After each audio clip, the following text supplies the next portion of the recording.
Stop, Stop, stop, stop, stop, stop.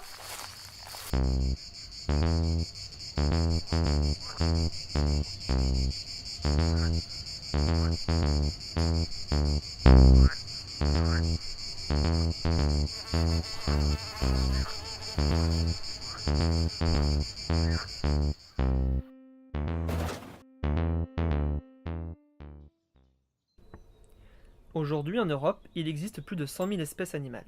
Certaines risquent de disparaître à cause de la destruction de leur habitat, du changement climatique, de l'impact de l'homme ou de la disparition d'autres espèces. Pour éviter ça, ils sont protégés par des programmes de conservation. En Europe, par exemple, on compte environ 260 espèces animales protégées. Seulement, certaines sont plus favorisées que d'autres. En effet, pour 270 mammifères, 57 sont protégés. De même, sur 951 espèces d'oiseaux, 281 sont protégées. Pour les insectes, en revanche, 122 sont protégés sur 105 000. Et ça t'étonne pas que les insectes soient si peu à être protégés? Et tous les autres alors? Les autres, je vois pas pourquoi les autres seraient protégés. Tu sais, la plupart sont moches, grouillent de partout, envahissent nos maisons, ravagent nos cultures. On s'en fiche un peu, non? Pardon? Mais tu sais au moins ce que c'est qu'un insecte?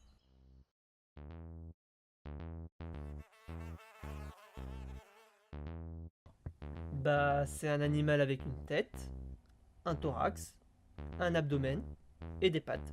Attends, combien de pattes déjà? 2, 3. 6 pattes. Ah oui, voilà, c'est ça, 6 pattes donc. Puis des antennes aussi. C'est tout, non? Mais non, regarde. Nous, on a notre squelette à l'extérieur, comme une armure. T'as vu comme on est solide? Ah oui, et des ailes aussi, comme toi. Bah attends, on n'est pas tous... Et puis des couleurs, et des rayures, et des cornes. Ah bah voilà, là c'est beau un insecte. On n'est pas tous comme ça. La plupart sont petits, noirs, sans ailes, rugueux aussi, et sans gros appendices comme ça. Ouh, il est moche comme un pou lui. Et alors, tu veux pas me protéger? Bah, en fait, pourquoi on devrait vous protéger déjà? Sérieusement? Bon, allez, viens Bob, on va leur montrer.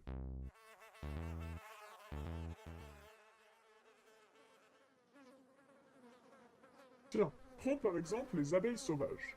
Vous les connaissez bien celles-là. C'est elles qui fabriquent le miel.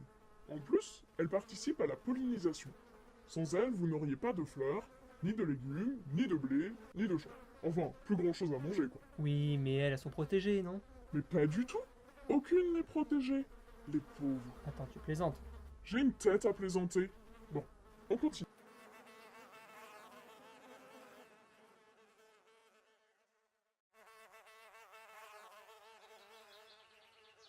Ah, alors eux, ce sont des bousiers. Ils sont moches et ils puent. Mais sans eux, vous auriez une terre toute sale. Comment ça? Ils font quoi là au juste? Ils se servent des bousses de vaches pour nourrir leurs petits et faire leur maison. Et ainsi, ils nettoient les champs. Sans eux, vous habiteriez dans une déchetterie. Mais à cause des pesticides et d'autres actions des humains, ils subissent de lourdes pertes. Alors, ils ne devraient pas être protégés, eux non plus?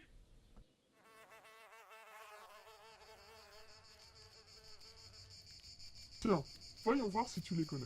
Les termites, ces ravageurs qui rongent les charpentes de nos maisons? Oui, enfin, ça c'était avant que les charpentes soient traitées. Sais-tu qu'ils vous ont rendu un grand service? Par exemple, vos systèmes d'aération hyper sophistiqués sont inspirés des galeries des termites. Et oui, les termitières peuvent être très grandes.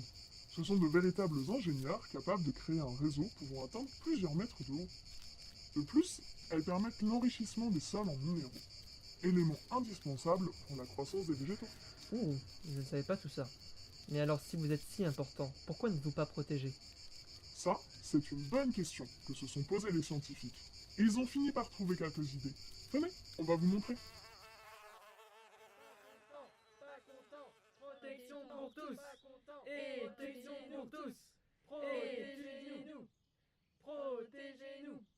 Protégez-nous, non à la disparition des macaronésiens. Bonjour, peux-tu nous dire ce qui ne va pas pour toi? Je viens des îles macaronésiennes au sud du Portugal.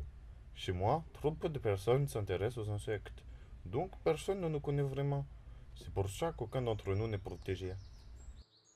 Alors qu'il existe des endroits, comme en Europe centrale et en Europe du Nord, où il y a beaucoup plus d'insectes protégés. Parfois, c'est aussi parce que les scientifiques ont plus envie d'étudier les insectes qui viennent de chez eux, et il y a des zones où il y a beaucoup moins de scientifiques. Non à la discrimination des pas jolis. Les petits, c'est tout mimi. Oh mon Dieu, qu'elle a l'air gentille. Je sais que je ne suis pas très jolie. Et puis, je suis toute petite. Je ne mesure que 3 millimètres. Je suis un pseudomorops. Et je vis dans les grottes, à l'abri de la lumière et des gens. À cause de ça, personne ne s'intéresse à moi. Peut-être que si j'avais des ailes, je pourrais leur voler devant les yeux. Mais je n'ai même pas ça. Alors moi, j'aimerais préciser que tous les diptères, dont je fais partie, ainsi que les hyménoptères, nous représentons quand même plus d'un tiers des espèces d'insectes connues. Mais qu'à l'heure actuelle, aucun de nous n'est protégé. Oula mais attends Bob, mais tu parles? Oui, et la protection des insectes est parfaitement inégale.